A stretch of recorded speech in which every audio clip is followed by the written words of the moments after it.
And we are back with the fifth segment of the GSMC Basketball Podcast presented by the GSMC Sports Network. And in this fifth segment, we are going to be talking about the Cavs and the Celtics series, where they stand, and what are the possibilities going into the future, this, that, and the other, who's going to win the series, and who has the best chances. And they play tonight, so those answers, they might be solved later on after 7 o'clock. But before I begin with with this segment, since it is talking about Boston, recently I just saw a clip on Twitter of Paul Pierce saying the N-word live on TV. I'm just gonna throw that out there because he said that on Skip Bayless's show, ever so casually. And Paul Pierce, ladies and gentlemen, he messed up his chances with ESPN that one time where he did a live with a bunch of random women on the live stream, and they were doing things that I cannot say on this podcast. But he got suspended from ESPN there. Looks like his job is also in jeopardy here with Skip Bayless and Undisputed. I mean, saying that word live on broadcast is it's not a good look for him. So I wouldn't be surprised if he loses his job. For all of you Celtics fans that like Paul Pierce and as one of the best Celtics to ever live, tough. But I just wanted to throw that out there because I figured all the Celtics fans would be a little bit interested in that and would want to go ahead and look at that clip because he said it ever so casually. But regardless, let's go right ahead and get into this.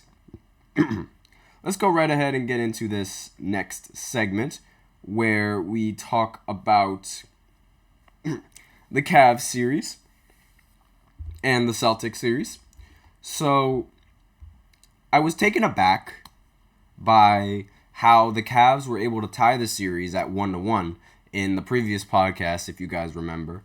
But the Celtics, they've regained their composure and they've made the series 2-1 as they take the first away game.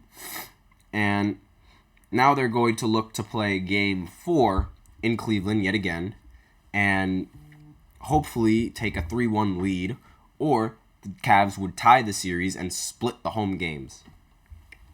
But so far, the way that the series has been going, I think this is just going to be a repeat of the Celtics and the Miami Heat series. I mean, think about it.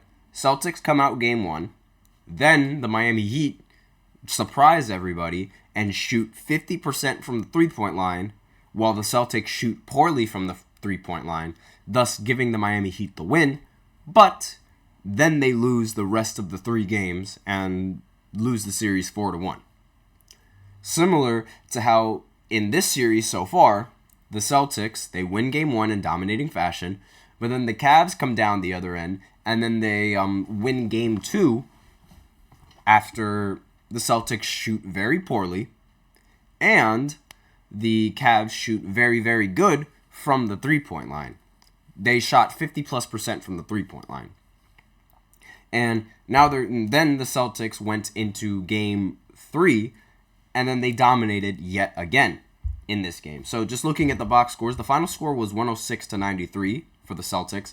Tatum ended the game with 33 points and 13 rebounds. I mean, finally he had a 30-point game. Jaylen Brown ended the game with 28 points, 9 rebounds, and 3 assists. Drew Holiday ended with 18. Derek White ended with 12. I should also mention that Kristaps is still out in this series. He's still out in the postseason, and there's no telling when he's going to be back for the Boston Celtics. But it doesn't really seem like it's affecting them that much. I mean, Al Horford is a very, very great role player for a center. And if you have him coming off of the bench for the, as a Celtic, there's really, no need. Granted, he played very, very bad in Game 3, 1 for 7 from the field and 0 for 6 from 3, but it's not like he's going to continue playing like that. He's going to find his shot, and he's going to hit them. He's going to smack them corner threes like he always does. And really, no need to worry, if you're the Boston Celtics. This team is just loaded with talent. Jrue Holiday, he shot 7 of 10 from the field in this game. Derek White also didn't even have a good game, and they were still able to win in this game because of Jaylen Brown and Jayson Tatum. Excuse me, I'm used to talking about Jalen Brunson because he's the better Jalen. And TJ's going to be really mad at me for saying that, but too bad. But regardless, this series has sort of been looking like a repeat of the previous series. And if things play out the way that they've been playing out, then the Celtics should have no problem beating the Cavs in 5. And I feel like one thing that should be noted is that it takes historical team performances, just to beat the Celtics in the postseason. I mean, when the Miami Heat beat them, they shot a historical three-point percentage from the 3-point line. Then, when the Cavs played them, the Cavs shot a ridiculous 50% from the 3-point line as a team. So it takes a lot of very, very good performances from teams in order to beat this Celtics. And that's not something that's very consistent in the postseason. You can't consistently rely on your team to go 50% from the 3-point line. You just can't do that. I mean, they shot close to 50% in game 2, but that was mostly the reason why their 3-point percentage was affected this badly was mainly because of garbage time threes. And they were shooting a lot better from the 3-point line than the final box score were to tell you. And it took that kind of performance just to beat the Boston Celtics. So with that in mind, it's going to take a lot for a team to come out on top against them. And I wouldn't be surprised if this series ends in 5. Like, this Celtics team is just that good. Like, there's no team in the Eastern Conference that can really compete with them other than the New York Knicks. And now, I don't even think the Knicks can compete with them because they're struggling really badly with the Pacers. I mean, imagine how they're going to struggle against the Boston Celtics. Like, this team, this is their moment. The Celtics. This is their time. The window for a championship has never been bigger for this Boston Celtics team. And, like, there's really, like, I don't see them losing in this series whatsoever. And even without Kristaps, they still have so many other options coming off the bench. And it's like, it's ridiculous just how good this team really is. I mean, you have, I've said this before and I'll say it again. The two best options, Jayson Tatum and Brown. If they don't play well, you have Derek White on the side. If he doesn't play well, you'd have Jrue Holiday, or even when Kristaps was healthy, you'd have Kristaps. And even then, if they don't play well, you have Peyton Pritchard, who previously had like a 30-point triple-double in the regular season. And, like, all of these players on the same team, it's amazing. Like, and again, there's a lot of role players coming off the bench that are just as good as the next man standing. But when you have a starting lineup of straight stars, the rotations become that much easier because you can keep some of those stars playing with some of the bench and thus making those, like, for example, we'll just put it for example, like, if I was dealing with, like, some of the rotations, if I were to substitute Jaylen Brown and put in Pritchard, and also substitute Jrue Holiday and put in Pritchard. I mean, depending on how the matchups go and how the coaching would adjust the rotations. I haven't really thought about the rotations that much, but if I did want to sit out Jrue Holiday or Derek White, I could have Peyton Pritchard coming off the bench and him being able to perform his usual offense while at the same time still having Tatum and Brown in the lineup.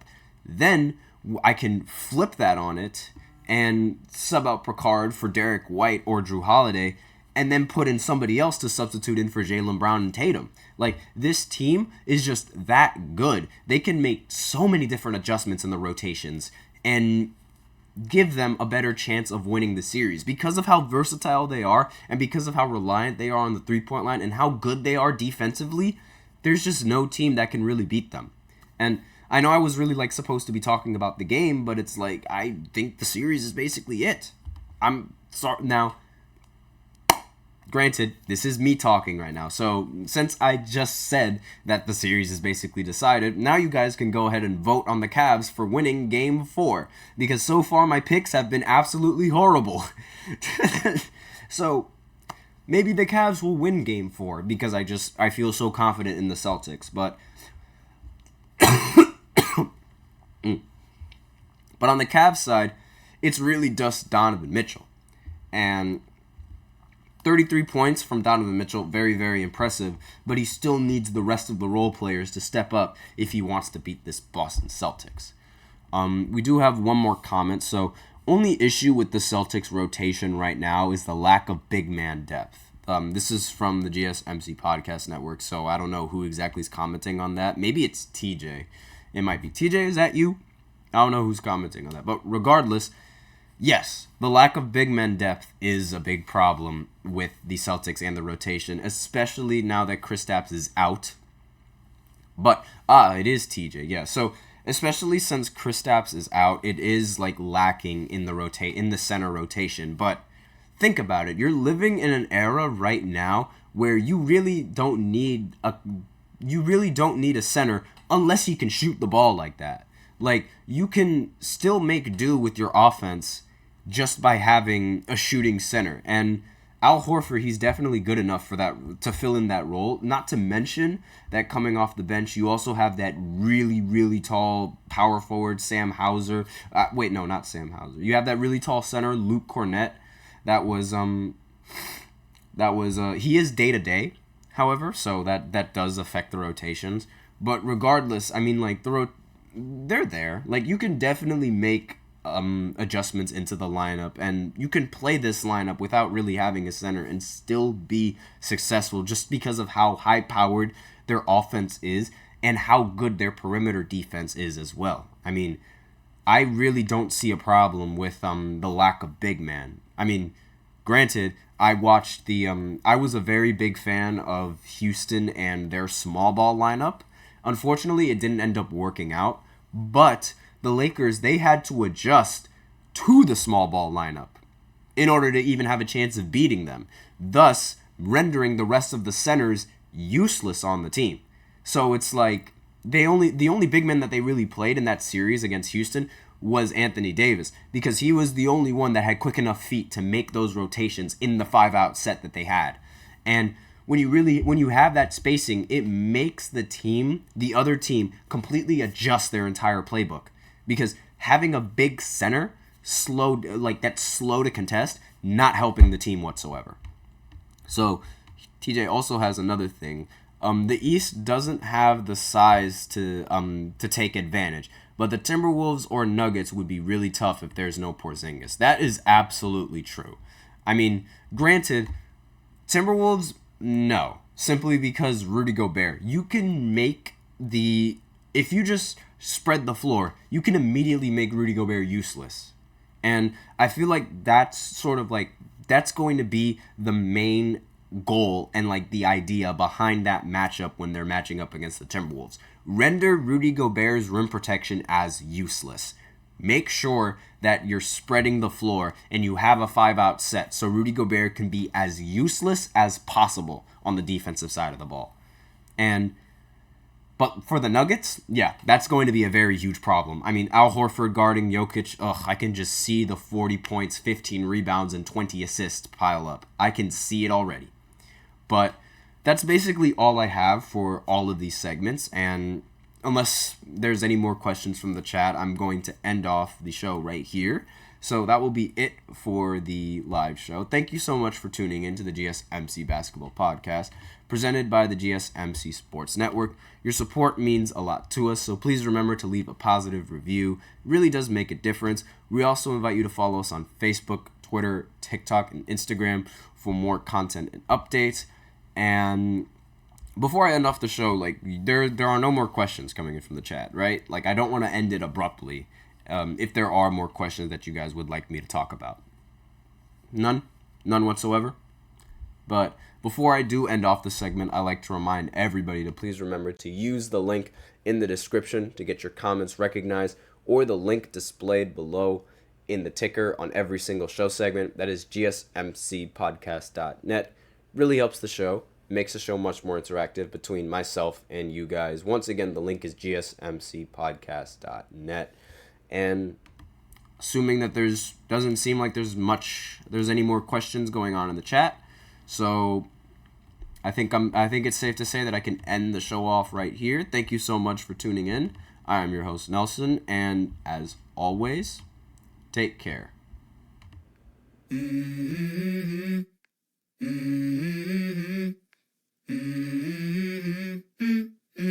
Let's go.